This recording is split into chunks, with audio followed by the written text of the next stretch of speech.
भला भाग असांजा जो अज हिन ख़त्म नबूवत जे प्रोग्राम में दिस्तारे फजीलत जो उन्वान भी आहे। हिन गोठ जे अंदर मस्जिद सां गॾो गॾु मदरसो भी आहे, जंहिंमें मुंहिंजो भाउ हिन मदरसे जो उस्ताद मौलाना तनवीर अहमद अब्बासी साहब दामत बरकातुहुल आलिया तमाम मुखलिस मानू तबीयत जा शफीक मोहब्बत के अंदाज में बच्चन के तालीम पढ़ाने वाला मां उन्हनि खे मुबारकबाद थो पेश कयां जो अज हिन प्रोग्राम के अंदर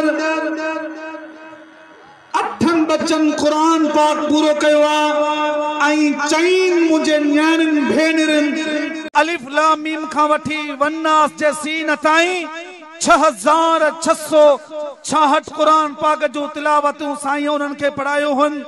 मां पंहिंजे भाउ मौलाना तनवीर अहमद साहब खे ऐं उन्हनि बच्चन खे ऐं जेको आहे उन्हनि जे वालिदैन खे मुबारकबाद थो कयां। मां जिन बच्चन कुरान पाक पूरो कयो आहे उहे महिरबानी करे स्टेज जे तरफ़ अचनि। जिन बच्चन कुरान पाक पूरो कयो आहे महिरबानी करे स्टेज जे तरफ़ अचनि। मेहरबानी करें। मां पंहिंजे मेहमान खास हजरत मौलाना साईं अब्दुल्ला अब्बासी साहब जे खिदमत में अर्ज़ कयां त साईं मेहरबानी कन बच्चन जी दिस्तार फजीलत कन। मौलाना सिराज अहमद अब्बासी साहब, कारी हुसैन अहमद जोगी साहब, मौलाना सद्दाम हुसैन अब जेको आसो सोलंगी साहब, मौलाना तनवीर साहब उहे भी अचन। भाऊ तहां बचो मथे इंशाअल्लाह। भाऊ सज्जाद साहब तहां बचो।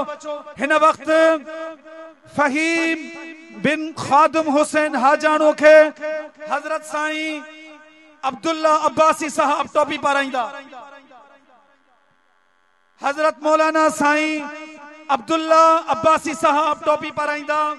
मां साईं सिराज अहमद साहब जे खिदमत में अर्ज़ कयां त साईं उन्हनि खे पटके जो वर्ज रहियो। साईं सदाम साहब तहां भी उन्हनि खे पटके जो वर्ज रहियो। साईं तहां भी कारी हुसैन साहब तहां भी उन्हनि खे पटके जो वर्ज रहियो। ऐं जेको मौलाना तनवीर साहब तहां उन्हनि खे दुआ कयो।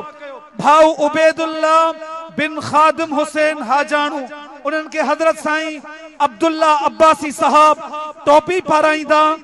साईं अब्दुल्ला साहब अब्बासी साहब उन्हनि खे टोपी पाराइंदा। साईं सिराज अहमद अब्बासी साहब उन्हनि खे पटके जो वर ॾींदा। साईं कारी हुसैन अहमद जोगी उन्हनि खे पटके जो वर ॼराईंदा। साईं सद्दाम हुसैन सोलंगी साहब उन्हनि खे पटके जो वर ॼराईंदा। आमिर हुसैन बिन मोहम्मद हुसैन सोलंगी, आमिर हुसैन बिन मोहम्मद हुसैन सोलंगी के हजरत साईं अब्दुल्ला अब्बासी साहब उन्हनि खे टोपी पाराइंदा। साईं सिराज अहमद साहब उन्हनि खे पटके जो वर ॼराईंदा।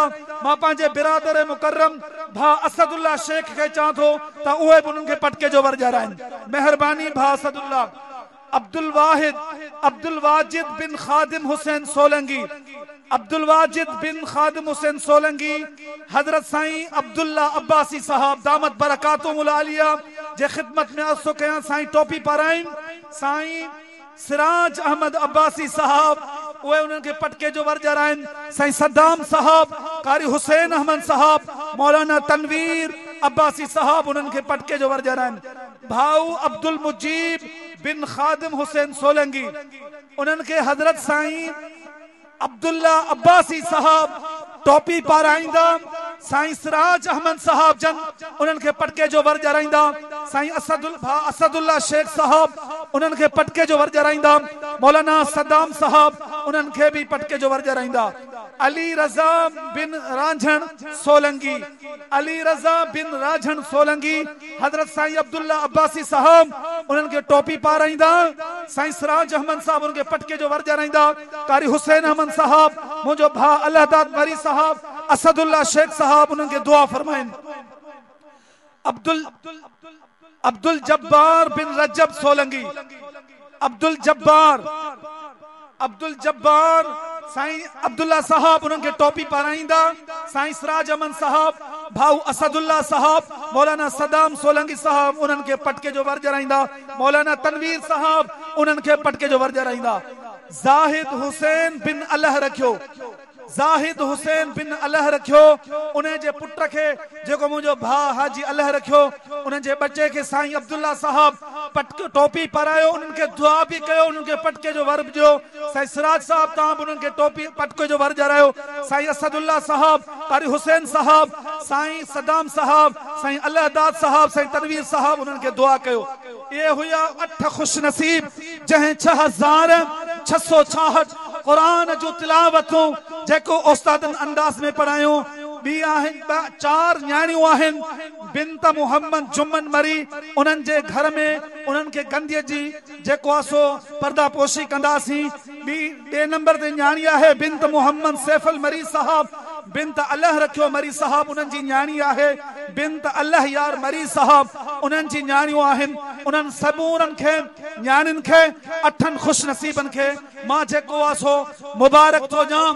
जीअं हज़रत भिटाई रहमतुल्लाह अलैहि जा फरमायो, भिटाई रहमतुल्लाह अलैहि फरमायो, भली जायूं माइरूं, भली जायूं माइरूं संदियूं सालिहन, भली जायूं माइरूं संदियूं सालिहन, महशर जे मैदान में तनी ताज पवन, महशर जे मैदान में तनी